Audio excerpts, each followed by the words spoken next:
I'm Dave Cyderbaby. This is for Rock Radio UK, and today I think it's the first interview of the year for me over Zoom. The Soul Revival. Hello, guys. Oh yeah, Oh, you're right. yeah. I'm good. Three quarters of you, the vocalist, is always late. Obviously, Traditional. Absolutely. we can talk about him behind his back. It's great. He won't know until he sees When the video. You can enjoy it. So, Soul Revival. I mean, you sort of like come up the ranks rather quickly over the last 12 months or so, I suppose, haven't you? It Kind Yeah, of. sorry, it's definitely picked up steam, I think. It's been quite nice. Things are just kind of fallen into place a bit. Yeah. So, What hard? so tell me the origins of the band then. Where did it all start? Okay. So the this band started when the band that I was in previous to this came to an end. Right. Uh, so just to touch on that quickly, anyone that knows me musically, so I played in Wolfjaw beforehand. Yeah. And obviously anyone knows that story, obviously knows the story with Tom. Hmm. So obviously, after I kind of got my head together and decided that I wanted to continue playing music, me and Higgy sort of started a band with another chap, um, which was sort of like Soul Revival, sort of like Mark One, if you will. Right. Anyway, for whatever reasons, that just naturally went its own way. We parted ways with the guitarist. At which point, I mean, we've all known Andy for a while. I mean, us three are all from the same town. Right. Okay. It was just a case of Andy. We've always known Andy's been busy, whether it be teaching or in like function cover bands and stuff. But I was just like, you know what, screw it. I'm gonna message him and see where this goes. And it just so happened, correct me if I'm wrong, Andy, but you were at a point where you had not a lot going on. Yeah, it was like mad. I got this phone call from Carl one day. He was like, "Hey man, can I ring you?" And I'm thinking, must be something important for Carl to need to ring me. So I was like, "Yeah, just give me an hour or whatever." I was in a lesson, I think, at the time, and then gave him the phone call, and literally it was like the perfect timing for me. Cover Right. band was sort of coming to an end at the time I was doing, and I was just like, "Yeah, I'm excited." And like I said, I knew Carl and Higgy anyway, so it was kind of like it's not just finding good people to play with, it's finding good people, isn't it? Like guys you can get on with and spend time with and Yeah. just feel comfortable with. That's a really important thing for me. So yeah, had the phone call from Carl and was like, yeah, I'm really up for this. Was it a Saturday and then the next day we Yeah, were yeah. We had the call on the Saturday, um, in the evening, and then we're in the practice room on the Sunday, and Andy already kind of had the structure of "Won't Bring Me Down." yeah, Brought literally that in, and then we had the first song done and it felt great, didn't it? within yeah. So Okay. Then Okay. after we had that, we had our first show, which was kind of like we just kind of it was already booked, wasn't it, before? It was yeah, already booked, but obviously because of the departure of the first guitarist, it was like, right, okay, are we going to go for this? Are we not? And like we said, after rehearsal one, we had one song pretty much down, but not solidified. Mhm. After a couple more rehearsals, it was like it was done. And the gig we were playing, it was like an all-day kind of festival at the Gifford Arms. Right. Brett that was running it is a very good friend of mine, and I didn't want to let him down. But I explained the situation and said, like, look, just bump us down a few slots because it's not going to be fair on other bands that deserve the chance to showcase their music. Mm. So what we did was we had the one original song, and obviously you can't go out and just play one song. So we learned a set list of probably, I think it was like 6 or 7 covers, just the Yeah. typical covers that everyone's going to know, and then threw the original song in at the end. Yeah. We didn't give ourselves a lot of time really. It was literally Andy joined, we got the song done, and within weeks we were like then performing. you're right at the deep end, which I love. Yeah, do you Mm. know what? Sometimes being thrown in at a deep end is a blessing because that little bit of added pressure just sort of, I mean, we've got a good work ethic anyway. Mm. Um, we're always striving to better ourselves and see what we can come up with. But with that bit of added pressure, it definitely made us work faster, harder, and just sort of made us want to go out and prove ourselves. Now, okay, you can go out and prove yourselves and play covers, um, but we got quite a good reaction from the last song, which is now known as "Won't Bring Me Down." Yeah. But yeah, it was good. It ended up going really well and better than I think all of us could have imagined. Yeah. So yeah, it was good. Okay. Okay. So, how long ago was that roughly? Let's get a time frame for this. October 2020. No, Yeah, no, well, that was our first. That was with Star Benders, wasn't it? October one, yeah, and well, I that mean, and was in September, didn't they? Yeah, yeah. September. So it would have been late September, and then October was the Star. I think the Star Benders one was mid to late October. Yeah, that's it. So we had another show booked after that, and we gave ourselves just under a month to write our full set. So Okay. we did, was it a song a week Yeah, literally going or from one something like? song to like a full set list, which was a bit mad. Yeah, Like 3 sessions a week, rehearsals, weren't we, and writing sessions, and yeah. it was great. Never played so much in my life. I mean, that shows in the EP, which we'll come to later, because the actual songs, the 4 songs on the EP, I mean, shows an actual chemistry between you guys as well. So it must have worked pretty, damn quick. Just mean, for Yeah. me, that's that first rehearsal after the phone call. I think Carl was like, "Oh, do you want to meet up next Sunday?" And then all of a sudden it was like, "Hang on, why are we waiting until next Sunday? Let's meet up tomorrow." I think was that right, Carl? Something like That's exactly right. Yeah, like initially, me and Higgy were like, "Look, let's kind of like let the dust settle with everything that had happened," and then, like you said, it was kind of like, "Why wait? Like, we're going to be in the rehearsal room on Sunday anyway. Why not just get Andy in, and do what we've got to do?" I was absolutely buzzing, and it just literally instantly turned everything on, got the guitar on loud, and it just felt great. It just clicked right there and then, and it was just like, "Let's do this," you know. Well, am I right in thinking you'd sort of said like you kind of like not given up, but like sort of like in your own mind, you'd sort of like stepped away from the idea of playing originals again? And I got really comfortable doing the cover thing, nice extra bit of money, and I've been a long time out of doing originals. Sort of, yeah, kind of given up on it to be honest. I thought, well, had fun doing that. I've been doing covers. I like playing music I love. Covers are great fun. But deep down, I really miss writing, and I hadn't written anything in years. And then literally, it was just like the perfect. Got the flame lit again for me, and I was just like, I'm really into this. This is great. Writing the style of music I'm really comfortable with and love. And obviously, like I said, the formula of the guys that I already knew. So I hadn't met Steve obviously at that point, mm. but it was an instrumental session, wasn't it? And then obviously I met Steve quickly after the next rehearsal, I think it was or something like that. But yeah, got on like a house on fire. Okay. So the last 12 months have been quite a blur then, really, because you've released the songs as singles, as Yeah. standalone singles, from what I believe, and the EP. When did the EP come out? That wasn't that long ago, really, was it? Like you said, Last yes, you are. month? Yeah, I think it was last month, really. I mean, so we kind of got a plan in place in regards to pretty much everything we're releasing at the moment. Right. The aim eventually will be an album, but until we kind of feel as though we've got a strong enough and loyal enough fan base to release an album too, Mm. which just be a case of write, and release EPs. But instead of just going bang, there's an EP, we've got a plan set in place where we're kind of releasing individual singles every sort of couple of months, Yeah. along with content to go with that, with different versions of the song with music video, and it's kind of given us enough content because well, content is what life is now, isn't it? When you're in a Mm. business, it's part of the content that you're putting out.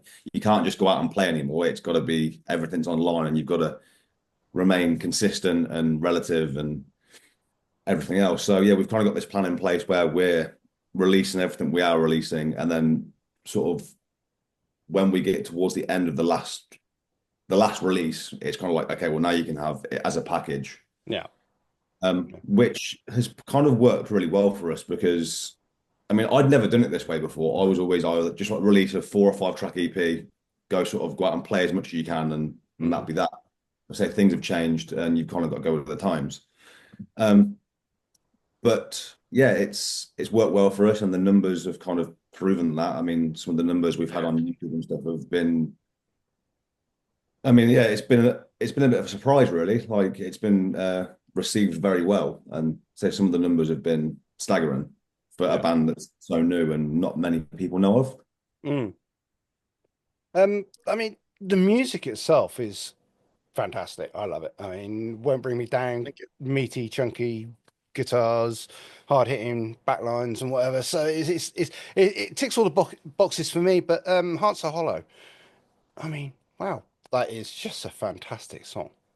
Very much. It's a bit of a curveball, that one, isn't it? Because Just a bit. it's yeah, it's a bit balladish, but then it's also got like the slightly heavy, and then you got the heavy elements and like the bluesy solos and riffs as well. It's a jam, that one. And Yeah. it's refer to it as a ballad, but like it's actually pretty heavy, isn't it? Like for a Yeah, ballad. Well, yeah, I mean, I was reading a blurb before I looked at it. I said, it said ballad. I thought, I seem to recall this song being quite heavy. And then I thought, yeah, I mean, the first couple of chords are banging straight into your ears. Then it cuts right away. And you think, okay, I suppose you can call it a ballad-ish. Ish. That's probably the right way to describe it. A ballad-ish. Ish, yeah. ish. So So is it, go on.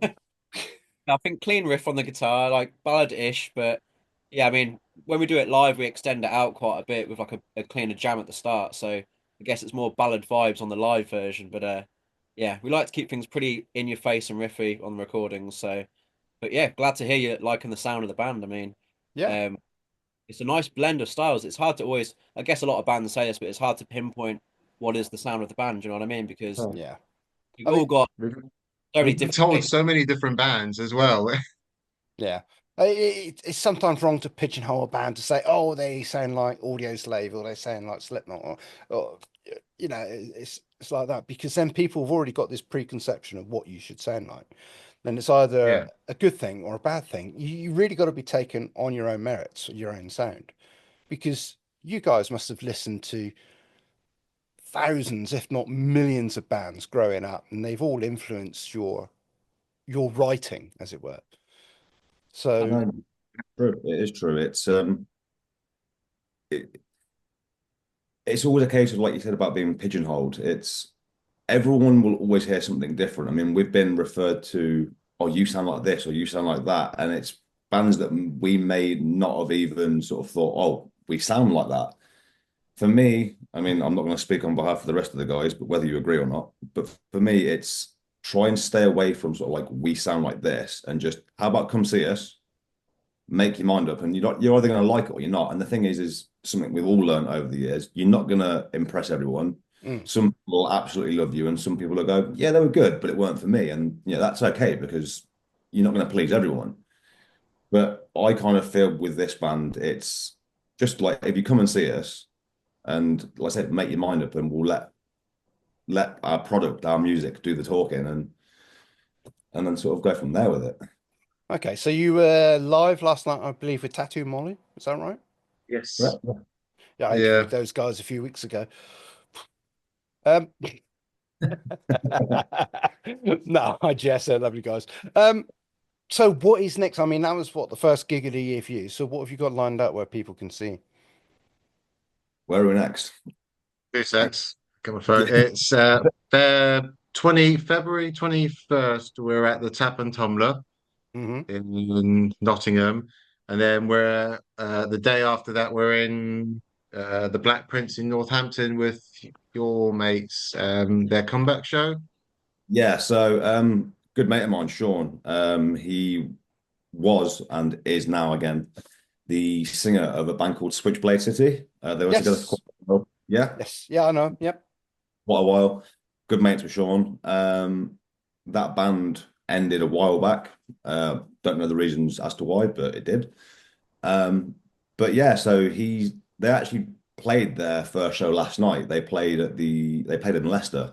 Um, but the show we're playing with them is like their hometown show. It's like their comeback show. So Right. yeah, looking forward to that. I mean, I get along with Sean really well. And the band when I saw them years ago were fantastic. Great band. So yeah, looking forward to that.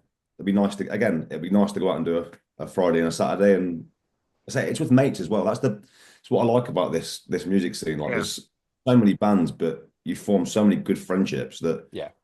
best mates. You don't see them week in, week out, but you can travel halfway up the country, and all of a sudden you've got a load of mates up there and a load of mates here, and yeah, it's great. Yeah, and you talk to each other like you've only just seen them 5 minutes ago. Exactly, and that's the beauty of it. Yeah, yeah. I saw Switchblade City actually in Bloodstock on the New Blood stage, I believe. I can't remember what year, Nice. but that's going to be. Be a while ago. Yeah, it was a while ago, but I think Sean went to Bigfoot, didn't he? He Did stepped in yeah for singing there. after he did yeah. So I think they actually played a few shows together, Switchblade and Bigfoot. They obviously got along really well. I think Sean actually did some guest vocals with them live somewhere, Mm. and I can't remember the Bigfoot singer's name. Yeah, yeah, I know. Can't remember. Yeah. But when he left, I think they got in touch with Sean, and yeah, he stepped into them for a while. Mm. He's a very good vocalist. Sean's a He brilliant is. vocal. I really like Sean. Right. Well, we're really talking about you guys. So, festivals. I mean, I know you're at Firebolt, I believe, in August. Yes, we are. Yes. Yes. So, any other festivals we should know about? There was a couple potentially on the cards. So Hmm. we entered the polling stages for Call of the Wild. Yeah. We got close to getting through to the live stages for that.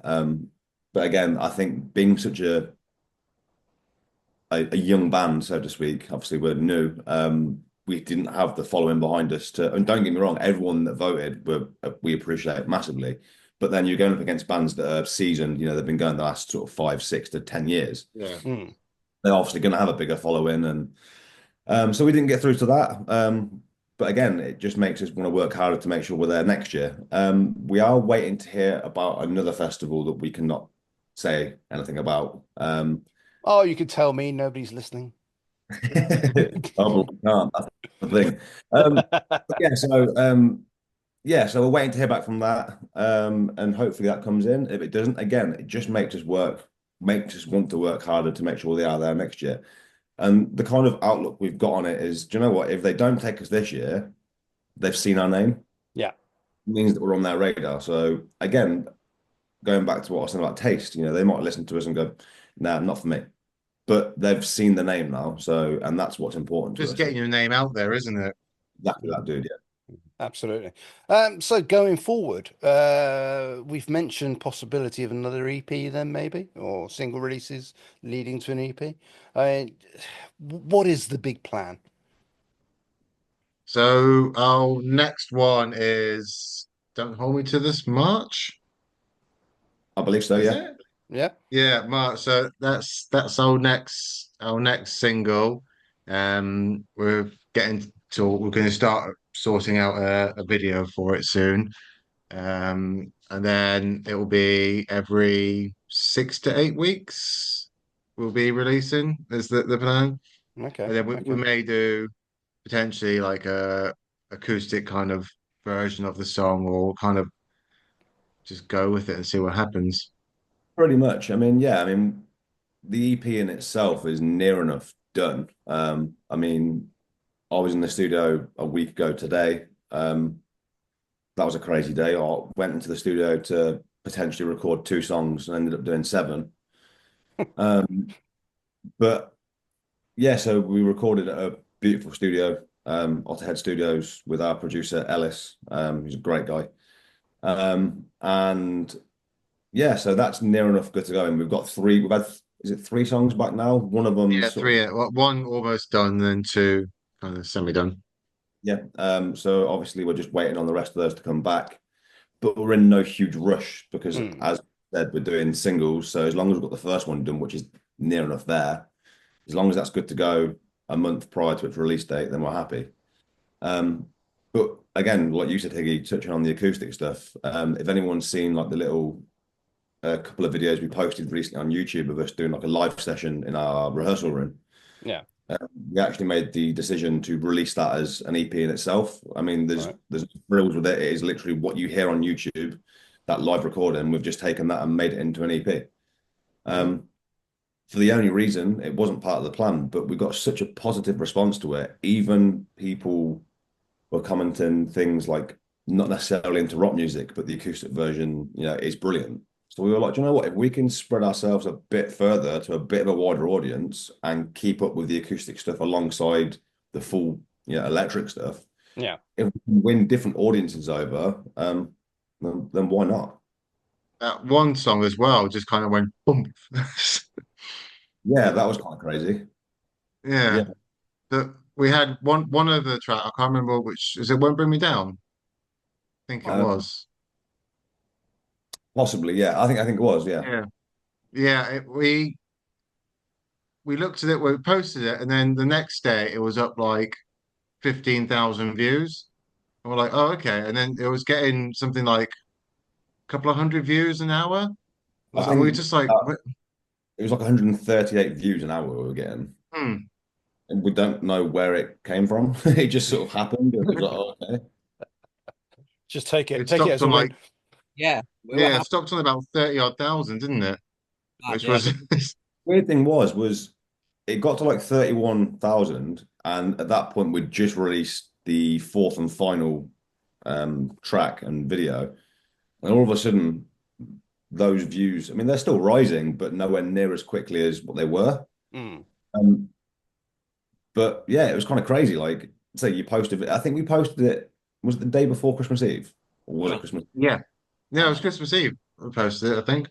then like Christmas Day, you wake up and it's like, oh, okay, we've just hit 15,000 views, which for us is great. And Mm. on the grand scheme of things against some bigger bands well, the thing is, it's good numbers for anyone, to wake up a day later on 15,000 hits. But for a band that barely anyone knows about that's been going a year, and I think if you work it out, we've probably done less than 30 shows, would you say? Yeah. Yeah, something Yeah, like it was just it was positive and it was Humbling. nice. Yeah, it's humbling and it's again, it just sort of gives you that confidence of okay, well, people are still out there that absolutely love music and rock music as well. Mm. And it just sort of gives you that encouragement to just because there is times where I think any musician will say, especially at our level, there's times where you push and you push and you push, and then there's times where you sort of get disheartened and you're like, why are we putting ourselves through this? Mm. Yeah. And something as simple as that happens, and it just gives you that affirmation again. You're like, do you know what? Yeah, we're doing something right somewhere. Stokes Yeah. the fire, doesn't it? Oh, absolutely. Yeah, yeah, it's good. Mm. It's Mm. just wakes you up a little bit. Okay. We did have a little bit of banter before. I'm going to let you go in a minute, but we did have a bit of banter before we went live. Those guitars, there's hundreds of them in that room. The literally. man's a serious I collector. was, I've done a count in a while. A few more might have appeared actually. Do they breed? Yeah. When I close my eyes, yeah, I come back and sometimes just they're here. There's more. Yeah. Can you show the viewers, please, the guitar we spoke about just now? Oh, you want Higgy's favorite? So can we get a vote? Should I use this at one of the gigs this year, or is it You your got stuff? Yes, you got to vote from 100%. me. Yes, yes. Okay, And because I think Higgy's Perfect song for it. yeah, we've got a song called Rockstar coming out this year, and it's the perfect guitar for it really. And Higgy's building a I need bass, to finish my bass as well, don't I? doing a matching sort of like outrageously coloured pink bass, aren't you? So Yeah, kind of okay. spoke about maybe rocking them for that one song at a gig at some point. So You're gonna have yeah. matching outfits as well. Maybe, well, Of leotard of. course. wait, I keep saying if I lose a bit more weight, maybe matching spandex, but I don't know if that's too much. Don't I'm worry I'm about all up losing the for the weight. spandex. Yeah. Actually, when I see you at 5 volt, I'm expecting to see that guitar and a You're right. spandex. Okay. Well, we shall Deal see. There you there. go. There's a deal there, mate. Oh dear. I'm gonna have to have a word with Raz and Dave. They've called it a while. See if I can use some of my sway for the Trailblazer event as well. It'd be good to see you guys up there because that would have been a. I think you Yep. would have done quite well. Yeah, I mean, I actually went to Call of the Wild last year. A friend of mine invited me, and we ended up going for the weekend. Right. Yeah, I'd never been before. I'd heard of it. I'd never been, and I can honestly say it is one of the most well-run, well-organized, like friendliest festivals you'll go to. Like, it's not. it's great numbers, like the amount of people that are there, but Yeah, it's overcrowded and there's enough room for everything. And yeah, the camping sites are clean. yeah. Just honestly, I had an amazing weekend. I really did. Met well, bumped into a lot of old friends, made a lot of new friends. And yeah, honestly, I think even if we don't get the chance to play it, it's definitely a festival that I'd be going back to at some point as a spectator because it's a great weekend. Yeah, we've become the official radio station of the event. Oh, nice. That's cool. So we're doing quite a bit there. I think we're doing TV and stuff like that, so all sorts of things. But if I don't know if you saw a rogue dinosaur floating around at one point. I did, but that could have been the drink. So, No, that was me. oh, there you are. But there you go.